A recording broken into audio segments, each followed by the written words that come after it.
सो चलिए गाइस, आज हमें क्या करना है, बेसिकली जो मोल कॉन्सेप्ट हमने सीखा लास्ट लेक्चर में उस पे क्वेश्चन करने हैं। तो मेरे सामने एक क्वेश्चन लिखा हुआ, मैं उसको पढ़ता हूं। आप लोग क्या करिए, मैं क्वेश्चन जब पढ़ूंगा तो उसको लिख लीजिएगा अपनी कॉपी के अंदर, उसके बाद हम लोग उसको सोल्व करेंगे, ठीक है। सो क्वेश्चन लिखिए, अलग अलग वैरायटी क्वेश्चन कराऊंगा। लिखिए after heating of x grams of sodium bicarbonate, लिखिए after heating of x grams of sodium bicarbonate 5.6 liter of CO2 gas, 5.6 liter of CO2 gas is liberated at STP। फिर कहता है then find out the value of X। आपको बताना है कि sodium bicarbonate ये जो x ग्राम आपने लिया है वो कितना है, ये सवाल है, ठीक है। बहुत अच्छा क्वेश्चन है, लेकिन फिर से मैं कल की बात को दोहराऊंगा। मैंने आपसे क्या कहा था, जब भी कोई क्वेश्चन आपके सामने हो तो आपको उसकी केमिकल रिएक्शन पता होनी चाहिए। अगर आपको केमिकल रिएक्शन पता नहीं है, मतलब रिएक्टेंट क्या है, प्रोडक्ट क्या है, और आप उसको बैलेंस तो कर नहीं पाओगे अगर आप ये चीज नहीं जानते हो तो। और अगर आपने बैलेंस नहीं कर पाए तो आपको मोल कॉन्सेप्ट लगाने में दिक्कत होगी, क्योंकि स्टोइकियोमेट्रिक कोफिशिएंट इस्तेमाल होते हैं मोल कॉन्सेप्ट में, ठीक है। सो देखिए, यहां से फायदा ये होता है इन क्वेश्चन को करने का कि आपको इनऑर्गेनिक के जो केमिकल रिएक्शंस है ना, वो यहां से याद होने शुरू हो जाते हैं। अब देखिए सवाल क्या था, आपने सोडियम बाइकार्बोनेट को हीट किया। मैं आंसर यहां से शुरू करता हूं। सबसे पहले we required a chemical reaction, a balanced chemical reaction. सबसे पहले तो सोडियम बाइकार्बोनेट होता क्या है, दैट इज NaHCO3। ये देखिए NaHCO3, ये है सोडियम बाइकार्बोनेट।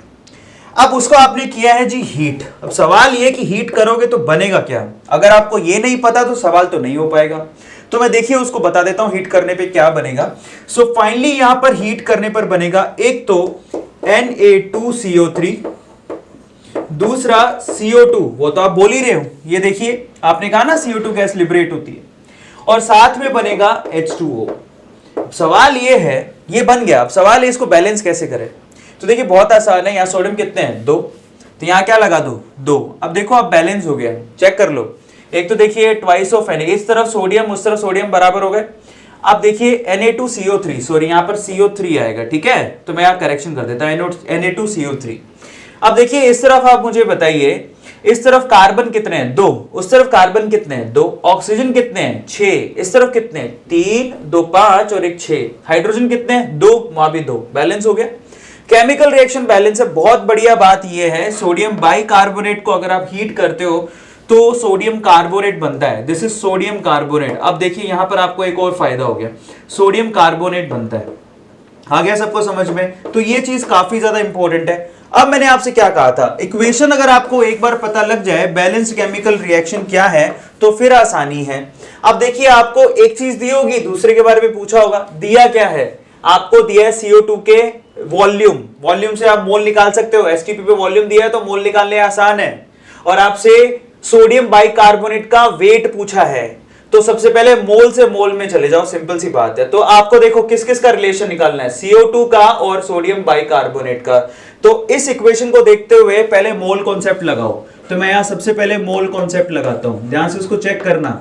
सो फाइनली यहां पर मोल कॉन्सेप्ट क्या लगाओगे इस इक्वेशन को देखते हुए, और जिसकी जरूरत है उसी के ऊपर लगाओ। एक तो sodium bicarbonate, the moles of sodium bicarbonate, ठीक है, divide by stoichiometric coefficient and that is 2, ठीक है, which is equals to the moles of CO2 divided by stoichiometric coefficient that is 1। ये देखिए, तो यहां से साफ साफ पता लग गया, ये इक्वेशन हो गया। तो यहां से साफ साफ एक चीज समझ में आती है, that the moles of NaHCO3 वो किसके बराबर होंगे, twice of moles of CO2। yes और no, सही है। ध्यान से उसको देखो, इसके मोल्स, इस 2 को वहां लेके जाओ, twice of moles of CO2। सबको समझ में आ गया।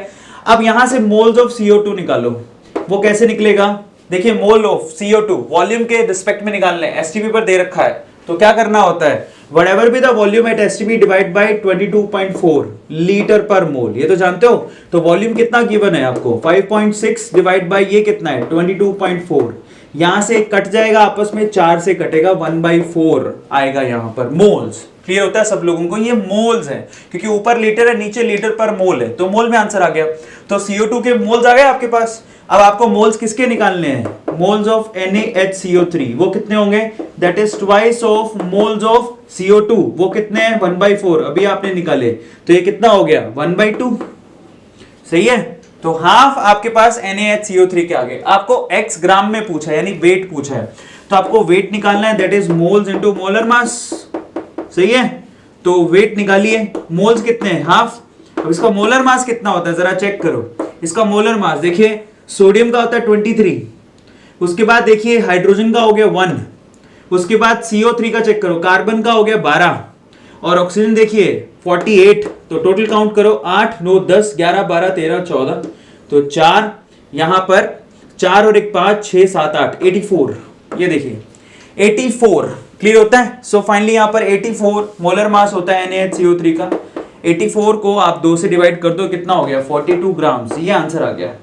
तो इस तरह से आपको निकालना रहता है। क्लियर हो गया सब लोगों को? दोबारा समझा देता हूं। अभी अच्छी बात है, मैं भी भूल गया था, अभी अपने निकाल लिया। तो 84 ग्राम पर मोल सोडियम बाइकार्बोनेट का मोलर मास होता है, ये हमने याद कर लिया। तो सोडियम बाइकार्बोनेट का मोलर मास होता है 84 ग्राम पर मोल। तो चलिए अच्छी बात है कि हमने यहां पर कैलकुलेट भी कर लिया। ठीक है, वैसे मुझे याद था, अचानक से दिमाग से निकल गया, पर कोई बात नहीं। 84 तो 42 आंसर आ गया। फिर से समझाता हूं क्वेश्चन कैसे सोल्व किया। इस बार आपसे ना रिएक्टेंट पूछ लिया, प्रोडक्ट दे दिया, फिर भी आप मोल कॉन्सेप्ट लगा सकते हो, कोई प्रॉब्लम नहीं है। लेकिन उसके लिए रिक्वायर्ड है कि आपको केमिकल रिएक्शन पता होनी चाहिए। मजे की बात यह है कि सिर्फ आपको मोल कॉन्सेप्ट नहीं, यहां पर इनऑर्गेनिक की भी नॉलेज बढ़ रही है। कैसे? यहां पर सोडियम बाइकार्बोनेट को हीट करने पर सोडियम कार्बोनेट बाहर निकलता है। सबसे अच्छी बात यह है, अगर आप इक्वेशन गलत लिख दोगे तो बैलेंस होगा ही नहीं। अगर हमने सही लिखा है तो पक्का बैलेंस हो जाएगा। तो Na2CO3 plus CO2 plus H2 बाहर निकलता है, यहां 2 लगाती है, बैलेंस हो गया। यहां से हमने सबसे पहले मोल कॉन्सेप्ट लगाया, जिसकी रिक्वायरमेंट थी, जो दिया था और जिसकी रिक्वायरमेंट थी उनके बीच में मोल कॉन्सेप्ट लगा दिया। इसके मोल डिवाइड बाय स्टोइकियोमेट्री, इसके मोल डिवाइड बाय स्टोइकियोमेट्री, और साफ तौर पे यहां पर CO2 के हमें मोल्स निकालकर NaHCO3 के मोल निकालने थे और उसके बाद उसका वेट निकालना था। बहुत आसान है, 42 ग्राम आंसर आ गया। तो इस तरह से इसको सोल्व करने होता है। मैं आपको बहुत मजेदार सवाल भी कराऊंगा। Now this is also a very good question. ऐसा नहीं है कि अच्छा सवाल नहीं है। स्टेट लेवल पे IIT मेंस, जेई मेंस के अंदर और नीट के अंदर ऐसे सवाल बहुत पूछे जाते हैं। तो फटाफट से इसका स्क्रीनशॉट लो, उसके बाद एक और क्वेश्चन करते हैं। ले लीजिए, चलिए। चलिए गाइस, अब एक और क्वेश्चन कराता हूं और ये जो क्वेश्चन है वो आपकी समझ को और बढ़ाएगा, क्योंकि ऐसे क्वेश्चन बहुत बार पूछे गए। इनफैक्ट ये क्वेश्चन 2 बार एग्जाम में आ चुका है, तो बहुत ध्यान से इसको करिएगा। मैं क्वेश्चन बोलता हूं, आप लिखिए कॉपी के अंदर। लिखिए, क्या कहता है? After heating of 17 grams of AgNO3, after heating of 17 grams of AgNO3, solid लिखा है उसके आगे, find out the weight of residue of chemical reaction. ये कहता है कि आपने जब AgNO3 को हीट किया तो उसके बाद जो रेजिड्यू बचेगा उसका आपको वेट बताना है। बहुत अच्छा सवाल है। ठीक है, तो सबसे पहले तो आप क्या करो, वीडियो को पॉज कर लो, अपना पूरा दिमाग लगा लो। अगेन इस क्वेश्चन को सोल्व करने के लिए आपको केमिकल रिएक्शन चाहिए। जिसको केमिकल रिएक्शन नहीं आती वो गया। इसीलिए कहते हैं कि मोल कॉन्सेप्ट आपकी केमिकल रिएक्शन, स्पेशली इनऑर्गेनिक में समझ बढ़ाता है। इनऑर्गेनिक की केमिकल रिएक्शंस में समझ बढ़ाता है। क्लियर हो गया? तो चलिए, आपने निकाल लिया आंसर? तो चलो मैं बताता हूं कैसे निकालेंगे, जरा ध्यान से उसको चेक करिएगा। आंसर चेक करते हैं। सबसे पहले we need a balanced chemical reaction. We need balanced chemical reaction. तो जरा चेक करिएगा, आप जब भी AgNO3 को हीट अप करते हैं तो ये देखिए, मैंने सबसे पहले AgNO3 लिखा जो कि सॉलिड होता है। आप जैसे ही उसको हीट अप करोगे तो मजे की बात यह है कि यहां से सिल्वर अलग हो जाएगा। ठीक है, Ag एज अ सॉलिड अलग हो जाएगा, प्लस यहां पर NO2 गैस बाहर निकलेगा, प्लस यहां पर O2 गैस बाहर निकलेगा। बहुत मजेदार है। तो देखिए, ये सॉलिड है, ये गैस है, ये गैस है, ये भी गैस है, और गैस तो उड़ जाएगी। सही है, चलो इसको बैलेंस कर लेते हैं। क्या करोगे इसके लिए? बहुत आसानी से आपको हाफ लगा देना है, बैलेंस हो गया। देखिए बैलेंस हो गया। अब आपसे पूछा कि रेजिड्यू का आपको वेट बताना है, तो रेजिड्यू मतलब बचा हुआ। अब खुद से सोचिए, जब आप कोई इसको हीट करोगे तो ये दोनों चीजें तो उड़ जाएंगी, तो कंटेनर में सिर्फ और सिर्फ सिल्वर बचेगा। तो एक्चुअल में वो सिल्वर का मास पूछ रहा है कितना हो गया। कितना अच्छा सवाल है, दिमाग लगाना है उसके अंदर। ये दोनों उड़ गए, ये तो बचे नहीं। अब ये बचे नहीं तो आपको सिर्फ इसका मास बताना है। अब इक्वेशन तो बैलेंस्ड है, तो देखो आपसे किसका पूछ लिया, इसका आपको दिया है, इसका आपको पूछा है, तो मोल कॉन्सेप्ट इसी में लगाओगे। दोनों की स्टोइकियोमेट्री 1 है। सबको क्लियर है?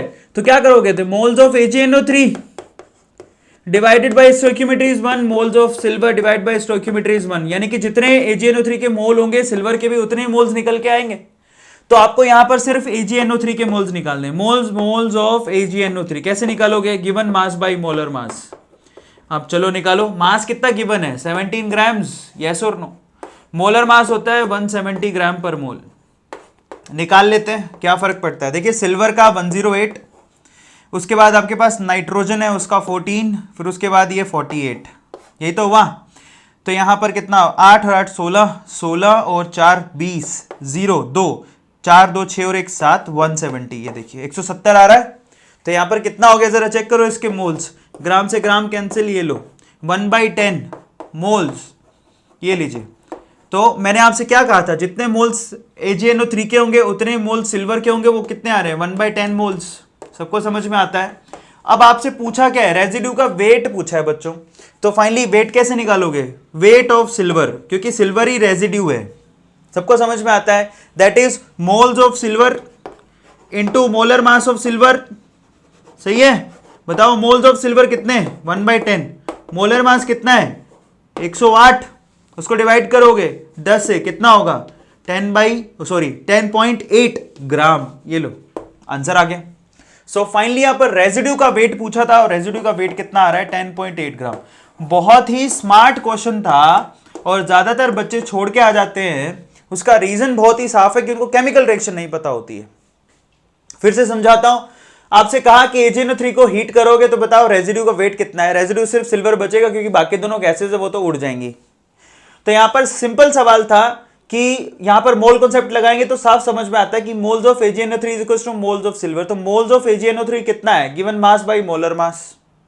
तो यहां से मास गिवन है 17, 170 से डिवाइड किया 1/10 आ गया। अब कुछ था नहीं, सीधे सिल्वर का वेट निकालना था। वेट कैसे निकालते हैं? Moles into molar mass. Moles 1/10 है, मोलर मास 108 होता है, सिल्वर का 10.8 ग्राम आंसर आ गया। ये स्ट्रेट फॉरवर्ड क्वेश्चन है और अगर आपने 10.8 ग्राम आंसर निकाला है तो बहुत बढ़िया बात है। और आजकल क्या हो गया, हमारे चैनल पे एक नया फीचर आया है जो YouTube ने बहुत ही कम चैनल्स को दिया है। कल से आप लोग देख रहे होंगे कि यहाँ प्रीमियर टाइप का एक आपकी वीडियो भी चल रही है और मैं भी लाइव में चैट कर रहा हूँ आपके साथ। तो ये जो पर्टिकुलर ऑप्शन है ना, वो बहुत ही कम चैनल्स को YouTube ने दिया है। सो हम लोग लकी थे कि हमें ये ऑप्शन मिला है और हम लोग इसको इस्तेमाल भी कर रहे हैं। लास्ट के 2 वीडियो तक हमने इस्तेमाल किया है इसको। बहुत ही मज़ेदार ऑप्शन है जिसमें आप वीडियो भी देखते हो और लाइव चैट भी करते हो, ठीक है, जिसमें आप अपने क्वेश्चन भी पूछ सकते हो। बहुत मजेदार एक्सपीरियंस होता है। लेकिन आप ध्यान रखो इसके अंदर है ना, जब तक प्रीमियर खत्म नहीं हो जाता आप वीडियो को डाउनलोड नहीं कर पाओगे। तो उसके बाद जरूर वैसे ही रहेगा वो वीडियो। ये मजेदार ऑप्शन है, जब प्रीमियर चल रहा है तब तो वैसे ही रहेगा। उसके बाद क्या होगा, आप उसको आसानी से डाउनलोड करो। जैसे आप ट्रीट करते हो ना बाकी वीडियोस को, वैसे आप ट्रीट कर सकते हो उसको। तो बहुत ही मजेदार ऑप्शन है जिसका आप भी मजा ले सकते हो। प्रीमियर के टाइम पे ध्यान रखा करो। कम्युनिटी के अंदर मैं फटाफट से डाल देता हूं कि इस वीडियो का प्रीमियर है, फटाफट से आ जाओ। इट्स लाइक कि जैसे मूवीज का प्रीमियर होता है, ठीक है, वैसा ही है ये। सबको समझ में आ गया। सो ये हमने क्वेश्चन किया। एक और मजेदार सवाल करते हैं, लेकिन उससे पहले स्क्रीनशॉट ले लो, उसके बाद आगे चलते हैं। ले लीजिए। सो चलिए गाइस, अब 2 और बेहतरीन सवाल करते हैं जो आपके सामने लिखे हुए हैं। इस बार 2 सवाल ले लिए मैंने सीधे ही। तो फर्स्ट क्वेश्चन देखिए, पहला सवाल क्या है लिखिए, उसके साथ ही मैं क्वेश्चन बोल रहा हूं। 10 grams of calcium carbonate is heated, then find out the weight lost. Simple question. सबसे पहले क्या करो, वीडियो को पॉज कर लो और आंसर को लॉक करो। प्रीमियर देख रहे हो तो वीडियो शायद पॉज ना कर पाओ, ठीक है, बट नॉर्मल वे से प्रीमियर के बाद देख रहे हो तो पॉज करो आराम से, आंसर को लॉक करो, फिर मेरा सॉल्यूशन देखना। सो फाइनली यहां पर देखिए क्वेश्चन लिखा है कि अगर कैल्शियम कार्बोनेट को आपने हीट किया तो बताइए टोटल वेट लॉस्ट कितना होगा। लॉस्ट वेट का मतलब क्या है, जरा उसको समझें। अगेन इसके लिए किस चीज की जरूरत है, सबसे पहले केमिकल रिएक्शन की, और फिर उसके बाद उसको बैलेंस करना है। अब देखिए बहुत आसान है, जरा चेक करो। ये तो खैर आप कर सकते हो, ध्यान से इसको देखिए। कैल्शियम कार्बोनेट होता है CaCO3, ये तो ऊपर लिखा ही है। जैसे आप उसको हीट करोगे तो ये calcium oxide plus CO2 gas, इसमें बाहर ये प्रोडक्ट बाहर निकलते हैं, ये प्रोडक्ट होंगे बेसिकली। तो जिसमें जरा चेक करो, इसकी फेज सॉलिड होती है, इसकी फेज सॉलिड होती है, जबकि CO2 की गैसेस फेज होती है जो कि वेट लॉस्ट में काउंट होगी। जरा समझिए, अगर आप इसको हीट करोगे तो जिस कंटेनर में हीट कर रहे हो उसी कंटेनर में ये भी पड़ा रहेगा क्योंकि ये तो सॉलिड होता है, लेकिन CO2 गैस तो बाहर निकल जाएगी ना। तो वेट लॉस्ट का सेंस CO2 से है। आया सबको समझ में? So we need to find out CO2 उसका वेट बताना है कितना कितना है टोटल, वही है वेट लॉस। सबको समझ में आ गया? तो बहुत सिंपल है, इस पे सबसे पहले मोल कॉन्सेप्ट लगाओ। बैलेंस्ड केमिकल रिएक्शन, यानी यहां से साफ नजर आ रहा है the moles of CaCO3 is equals two moles of CO2। Balanced chemical reaction जरा चेक करो, जितने CaCO3 के मोल्स हैं उतने CO2 के मोल्स होंगे। ऊपर आपको 10 ग्राम दे रखा है, तो मोल्स ऑफ CaCO3 कितना हो गया? बहुत आसान है, बस यहां पर लैंग्वेज का फर्क है। और दोनों एक साथ क्यों करा रहा हूं थोड़ी देर में आपको बताता हूं, क्योंकि सेकंड क्वेश्चन भी वहां बराबर लिखा हुआ है। वेट लॉस्ट के केस में मैंने आपको कराया कि आपको समझ पड़े कि वेट लॉस्ट का सेंस क्या। अगर आप ये समझ गए फिर तो क्वेश्चन आसान ही है। तो यहां पर मोल्स ऑफ CaCO3 कितने निकलेंगे? वेट बाई मोलर मास, ये तो करोगे। वेट कितना दिया हुआ है? 10 ग्राम्स। मोलर मास कितना है CaCO3 का? 100 होता है, 100 ग्राम पर मोल। सो फाइनली यहां पर आ रहा है 1/10, सही है। तो यहां पर CO2 के मोल्स भी कितने आएंगे? 1/10। आपको वेट पूछा है, तो यहां पर वेट कैसे निकालोगे? Weight of CO2 that is moles of CO2 into molar mass of CO2, सही है। मोल्स कितने हैं? 1/10। मोलर मास कितना होता है? 44। ये कितना आ गया? 4.4 ग्राम। अब देखिए इतनी स्पीड होनी चाहिए तब मजेदार, मतलब मुझे इतना सब कुछ करने की जरूरत नहीं है, मैं शायद इसको दिमाग में ही कर लेता, बट फिर भी सोल्व करके बता रहा हूं, ध्यान से उसको चेक करो। ये केमिकल रिएक्शन जो आपको पता होनी चाहिए, बैलेंस है, हमें कोई दिक्कत नहीं है। यहां से मोल कॉन्सेप्ट लगाया है, moles of CaCO3 divide by stoichiometry that is 1, तो मुझे लिखने की जरूरत ही नहीं है, इसकी भी स्टोइकियोमेट्री 1 है। तो moles of this by 1, moles of CO2 by 1, यानी कि यहां पर CaCO3 के जितने मोल्स होंगे उतने CO2 के मोल्स भी होंगे। अभी मोल्स ऑफ CaCO3 निकालना था, उसका वेट दिया 10 ग्राम, उसको मोलर मास से डिवाइड किया, आप निकाल के देख लो। कैल्शियम का 40 होता है और CO3 इस कॉम्बो का 60 होता है, ये भी याद कर लो। तो टोटल 100 हो गया, क्योंकि 48 प्लस 12 60 हो गया ना, तो 100 हो गया टोटल। CaCO3 का 100 होता है, डिवाइड किया, 1/10 मोल्स आ गए। CO2 के वेट निकालना था, मोल्स इनटू मोलर मास, बात खत्म, 4.4 ग्राम्स हो गया। अब मैंने इन दोनों को सवालों को एक साथ क्यों लिखा, उसका भी एक लॉजिक है, कोई फर्क नहीं है, ध्यान से उसको देखो। मैं यहां 10 ही ग्राम लिख देता तब भी सवाल ऐसा कुछ बनता, जरा चेक करो। मैंने यहां पे क्या लिखा? CaCO3 कैल्शियम कार्बोनेट, उसमें बदल के सिर्फ इतना लिखा है सोडियम कार्बोनेट। चेक करना, कहता है 10.6 grams of sodium carbonate is heated, then find out the weight lost. बहुत मजेदार सवाल है, और जिसको इनऑर्गेनिक की समझ है उसके लिए तो बहुत ही मजेदार सवाल है ये। अब समझिए, कैल्शियम कार्बोनेट के लिए आपने निकाल दिया, ऐसे बच्चे सोचते हैं सोडियम कार्बोनेट के लिए भी निकाल लेंगे। सोडियम कार्बोनेट का फॉर्मूला क्या होता है? Na2CO3। अब वो इसको हीट करने की कोशिश करते हैं, ये कितना दिया हुआ है? 10.6 ग्राम दिया हुआ है, ठीक है। सो अब यहां पर सीन कुछ ऐसा है कि इसको हीट करने से क्या बनता है वो अगर आपको पता नहीं है तो गया। अब बच्चे इससे कंपैरिजन करना शुरू करते हैं CaCO3 से। CaCO3 CaO प्लस CO2 दे रहा है, ऐसे यहां पर बनाएंगे Na2O प्लस CO2, गड़बड़ हो जाएगी, वहां पे खत्म है आपका सवाल। एक्चुअल में बहुत मजेदार चीज ये है, क्यों करा रहा दोनों को एक साथ? क्योंकि ये थर्मली स्टेबल कंपाउंड है, बहुत इंपॉर्टेंट है, ये थर्मली स्टेबल कंपाउंड है। यहां पर अगर आप इसको हीट करोगे तो कुछ भी नहीं बनने वाला, बहुत इंपॉर्टेंट है। जब कुछ नहीं बनने वाला तो इसका मतलब इसका आंसर क्या आएगा? कुछ लॉस नहीं होने वाला, तो आंसर आएगा 0 ग्राम। कुछ भी लॉस नहीं होने वाला तो आंसर क्या आएगा? 0 ग्राम। कितना भी हीट कर लो 0 ग्राम। क्लियर होता है? तो यहां पर इसको हीट करोगे तो जरूर ये बनता है, लेकिन CaCO3 थर्मली स्टेबल कंपाउंड है, उसको अगर आपने हीट किया कुछ नहीं होने वाला, फाइनली यहां पर 0 ग्राम आंसर आएगा। इसीलिए ये मजेदार सवाल था। अब देखिए दोनों में कोई फर्क नहीं है। हालांकि एक चीज मैं यहां से सिखाना चाहूंगा, सब लोग बताओ Na2CO3, इसका Na2CO3 का आपको क्या बताना है? Molar mass. तो 106 आएगा, कैलकुलेट करो। देखो CO3 का होता है 60, यहां पर 23 दूनी 46, 46, तो कितना हो गया? 106। इसीलिए मैंने 10.6 लिखा है यहां पे। खैर उससे कोई फर्क नहीं पड़ता, यहां पे जरूर इसके मोल्स निकाले जा सकते हैं। कि मैं अगर पूछूं आपसे कि बताओ आपने मोल्स कितने कैलकुलेट किए, मोल्स निकालो Na2CO3 के, तो क्या होगा? गिवन मास 10.6, मोलर मास 106, कितना आ रहा है? 1/10। अब इससे फायदा ये हो गया, लेकिन यहां पर कोई वेट का लॉस नहीं हो रहा है, क्योंकि हीट करने से कुछ होगा ही नहीं, ये थर्मली स्टेबल है। इसको कॉपी में नोट डाउन करो कि sodium carbonate is thermally stable but calcium carbonate is decomposable. ये तो सबको पता है कि डीकंपोज होता है, लेकिन सोडियम कार्बोनेट कभी भी डीकंपोज नहीं होता।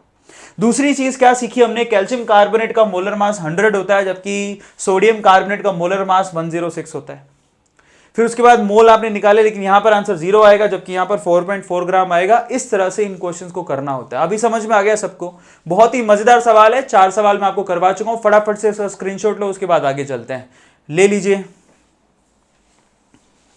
सो फाइनली गाइस, इन सब क्वेश्चंस को देखते हुए एक चीज तो समझ में आती है कि मोल कॉन्सेप्ट के क्वेश्चन अगर आपको निकालने हैं तो आपको केमिकल रिएक्शन के बारे में पता होना चाहिए। बहुत सारी केमिकल रिएक्शंस तो आपने देखी, जैसे कि सबसे इंपॉर्टेंट जरा चेक करिएगा। एक तो आपने चेक करा कि अगर आप NaHCO3 को हीट करते हो तो क्या बनता है। एक तो बनता है Na2CO3 प्लस बनता है CO2 प्लस बनता है H2O। मैं आपको फिर से रिकॉल करवा रहा हूं, बैलेंस करने के लिए यहां 2 लगा दीजिए। सबको समझ में आ गया? दूसरा, कैल्शियम कार्बोनेट ले लो चाहे मैग्नीशियम कार्बोनेट ले लो, ठीक है। दोनों ही केस में जरा चेक करो, दोनों केस में एक साथ ही लिख दूंगा। कैल्शियम कार्बोनेट केस में CaO, मैग्नीशियम कार्बोनेट केस में MgO, प्लस यहां पर CO2 गैस बाहर निकलेगा। सबको समझ में आ गया? बहुत ही आसान है, मैंने सीधे लिख दिया। कैल्शियम कार्बोनेट के केस में CaO, मैग्नीशियम कार्बोनेट केस में अगर आप इसको हीट करते हो, ये हीटिंग का सीन है, तो यहां पर MgO प्लस CO2 गैस यहां से बाहर निकल रही है, ठीक है। थर्ड सबसे इंपॉर्टेंट, Na2CO3 को अगर आपने कोशिश करी कि हीट कर दूं तो कुछ नहीं होने वाला, कुछ नहीं होगा। फोर्थ, मैं आपको कुछ एक चीजें और लिखवा देता हूं जिससे आपके दिमाग में बैठ जाए। जैसे कि आपने पोटेशियम क्लोरेट के लिए लिखा KClO3, वहां पे बनता है KCl प्लस O2। बैलेंस कर लेना आप इसको, मैं इक्वेशन लिख रहा हूं सीधे। ऐसा करना चाहो तो कर लो, यहां पर 3 तो यहां 2 लिख दो, यहां पर 2 लिख दो, ठीक है। यहां पर कितना लिखोगे? 3, तो बैलेंस हो गया, ठीक है। इसी तरह से कुछ एक केमिकल रिएक्शंस और लिख लो जो कि इंपॉर्टेंट है, जैसे कि NaNO3, अगर आपने सोडियम नाइट्रेट को गर्म करने की, हीट करने की कोशिश करी तो ये कन्वर्ट होगा सोडियम नाइट्राइट में, NaNO2 और प्लस में O2, ठीक है। हाफ लगा दोगे तो बैलेंस हो जाएगा।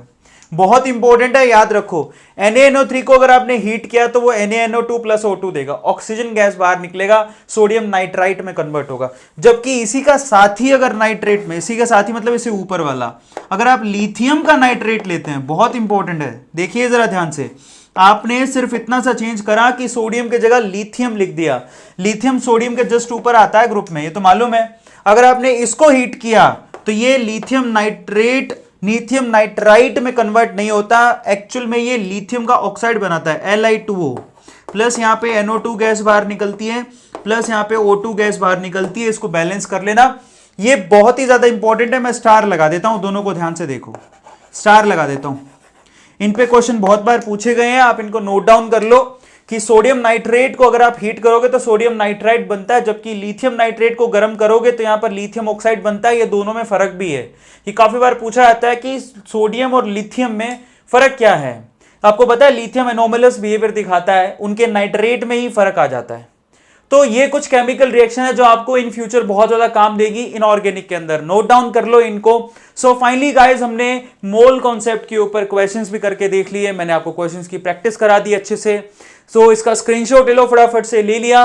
सो अब आपको क्या करना है, डिस्क्रिप्शन बॉक्स में होमवर्क गिवन है, हमेशा देता हूं, उसको ईमानदारी से करो।